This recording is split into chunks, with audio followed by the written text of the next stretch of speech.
Les chasseurs ont répondu à l'appel de la Fédération et se sont laissés porter par ce que les organisateurs avaient à leur proposer, soit beaucoup d'informations et beaucoup d'écoute à leur égard. Les bonnes idées ou les suggestions, c'est ça que je voulais.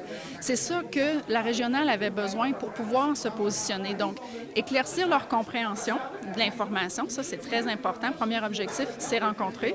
Donc, on a fait un certain pas vers eux pour les informer. Le deuxième pas, c'est d'être capable de l'écrire. Donc, qui écrit leurs commentaires dans un questionnaire.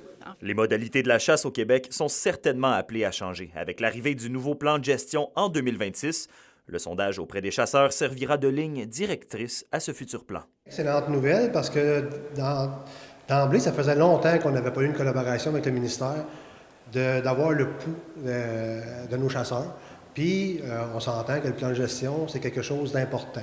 Une mise à jour s'impose selon le ministère qui voyait trop de lumière jaune avec le plan actuel. Le biologiste l'a expliqué, moi je trouve ça rassurant, il n'y a rien d'alarmant. Okay? Il n'y a vraiment rien d'alarmant, on a le temps d'y penser. Puis ce qui est intéressant, c'est qu'ils ont quand même réfléchi, ils ont analysé, puis ils en arrivent à une certaine modalité. Puis celle-là, c'est celle qui fait l'objet de la question, si on veut, dans le questionnaire. Est-ce que ça fait du sens? On ne veut pas devenir comme l'Ontario, une phrase qui revenait souvent de la part des participants.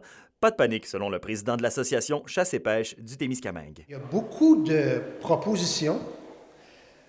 Comme dans toute chose dans la vie, quand on propose des changements, ça vient bouleverser, que ça soit bien ou pas, mais il faut faire quelque chose. On en est là, je pense que tout le monde l'a compris, puis c'est un beau bouleversement qui va se produire. Alexandre Cabana, RNC Nouvelles, Ville-Marie.